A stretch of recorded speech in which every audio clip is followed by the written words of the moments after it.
the day has finally arrived. You need to decide which next-gen console you're gonna buy. And you need to be very careful, because the console that you choose will stick in your living room or in your gaming room for the next 6 to 8 years. So you have to make no mistakes. Are you gonna buy the PS5 for its incredible futuristic design and the huge variety of exclusives games that you'll play on it? Or are you gonna buy the Xbox Series X for its incredible performances and its minimalistic design? Before making this decision, you should really stick until the end of this video, because I'm gonna analyze every aspect of both consoles, every pros and cons, and you will find which console is the best for you.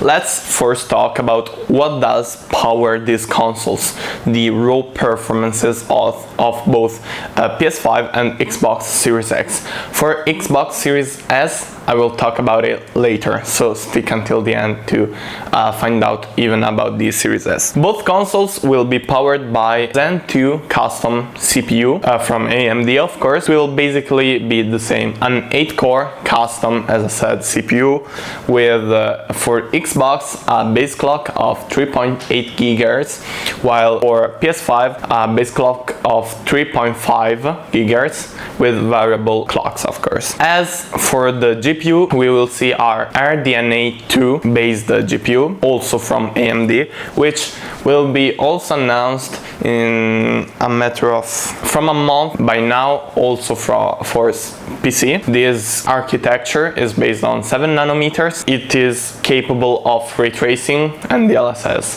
The GPUs will be pretty different for the consoles, because Xbox will have a 12 teraflops GPU with 52 CUDA cores at 1.825 GHz, while PS5 10.3 teraflops with 36 CUDA cores at 2.33 GHz, both paired with 16 gigs of GDDR6 memory. Both consoles will be based on the same architectures. The internal storage is also something different across these two consoles, even if both will be ran by a custom in NVMe SSD. But Microsoft's console will have a full terabyte of storage, while PS5 will have 825 gigs of storage. Both consoles will be capable of upgradable memory, but in two different ways. While Microsoft will have an external storage that you can plug directly in the console, PlayStation 5 will have a custom, probably NVMe, which you will have to open the console and mount on the mobile. Frame rate goal for both consoles is 4K 120 FPS, even if not every title will run at 120 FPS. Many titles will run at just 60, but this is really crazy for a $500 machine, because with a PC you would have to spend more for 4K 120 FPS, and I say this as a PC enthusiast. So for what concerns performances, Xbox will win this fight. Thanks to the more powerful GPU, we will see higher frame rates and more consistent frame rates, which is really important, especially in FPS games. Let's now talk about price and availability. Both consoles starts at $499, both euros and dollars, because Microsoft and Sony, as in the past, have chosen to make a one-to-one conversion of prices. The PS5 digital edition will cost $399 and the Xbox Series S $299. Xbox will launch November the 10th and in the whole world, and PS5 November the 19th. Both pre-orders should be available by now, but they're both sold out, because Sony and Microsoft did a shitty job about pre-orders. There were so few units on the sites, on Amazon, on Xbox, on Microsoft, on Sony's sites, and in a matter of minutes, maybe hours, both consoles were sold out. So that's really an indecent work from both companies. Talking about design and controllers, I won't give judges of the designs because it's really personal, so that's up to you, but I'll try to explain pros and cons about both designs. The Xbox Series X has a really minimal design. It's a big rectangular tower, like a monolith. You've seen all the memes online, I won't bother you with them, but we know its design. It's on the front, we only have the power button and the disk driver, and on the top of the console we have a big green fan for intake, which should grant a pretty good airflow. And this console is pretty compact because it's 15.1 centimeters, both deep and wide, and it's only 30.1 centimeters in height. So, and it's also below 5 kilograms. Compact and light, very nice. PS5 will be slightly bigger, approximately, because we have no official info from Sony, 13.9 centimeters per 22.3 per 10 centimeter. And the weight will also probably be more consistent. As of design, PS5 it's way more modern and complex, and I personally prefer it, but as I said before, it's up to you, of course. As for the controllers, things are very different. If Xbox controller is really close to the last one, with reduced latency, a better grip, smaller design, and the sharp button added to it, the PS5 controller has some really interesting features. I'll talk just about two of them, which are the main: the haptic feedback and the adaptive triggers.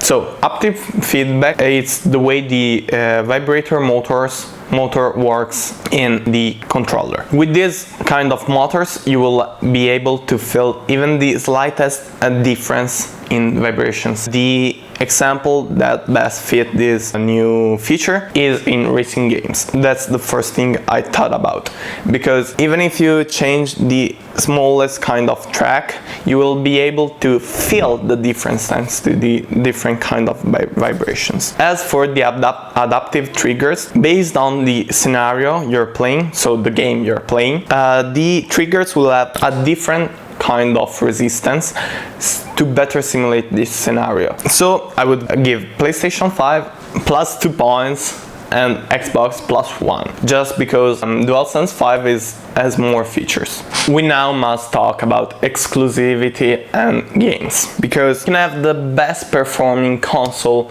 on the planet, but if you can only play boring games on it, why would you buy it? Then, if only a couple of days ago I would have said that PlayStation has the most interesting and a more various catalog of games and exclusives. After the acquisition of Bethesda from Microsoft, things has changed drastically. PlayStation has a huge number of exclusives like God of War Ragnarok, which for me would be a massive point to just buy PlayStation 5, to be honest.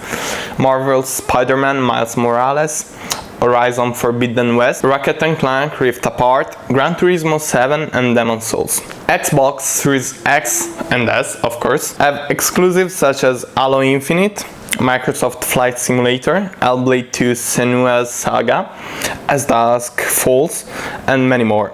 You can clearly tell which console has the most interesting exclusives, of course.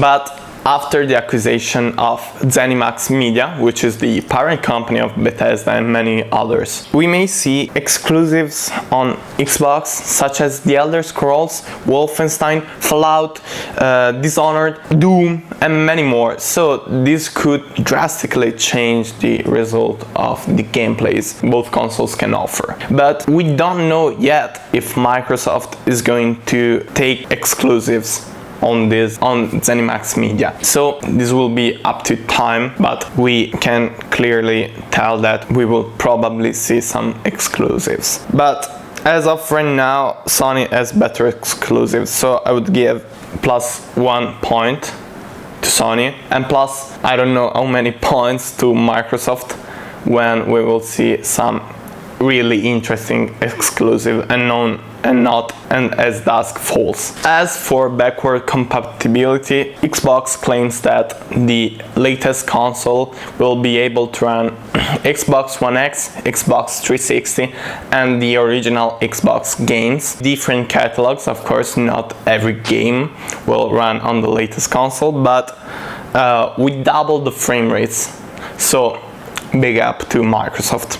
Also, every accessory you bought for Xbox One X will be compatible also with Xbox Series X. PS5 will run 99% of PS4 games, but no compatibility with older consoles, which is a bummer to be honest, but we can still hope in a future update with virtual machine compatibility with PS3, PS2, maybe even the first PlayStation, but no grants on that. The winner here is with no doubts Xbox, even if PlayStation is making its first steps in the right direction of backward compatibility, so it's something. We now have to talk about Xbox Series S. Why have I chosen to talk about it at the end? Because I'm pretty disappointed. Even if this is a super affordable console, only $299, both euros and dollars, it's super compact. It's just 6.5 centimeters per 15.1 per 27.5. It's super light, only 290 grams, and also pretty nice to me. It has two main huge problems. First of all, it's less powerful than the Xbox One X. It only has 4 teraflops of power for the GPU with 20 cores. This console will significantly be less powerful than its bigger brother. The resolution aimed for this console is 1440p, 120 frames per second, but I highly doubt that many games will run at this high refresh rate. Most games will be ran at 60 FPS, so this is our first problem, but many people still play at 1080p, me in the first place, so I can accept that.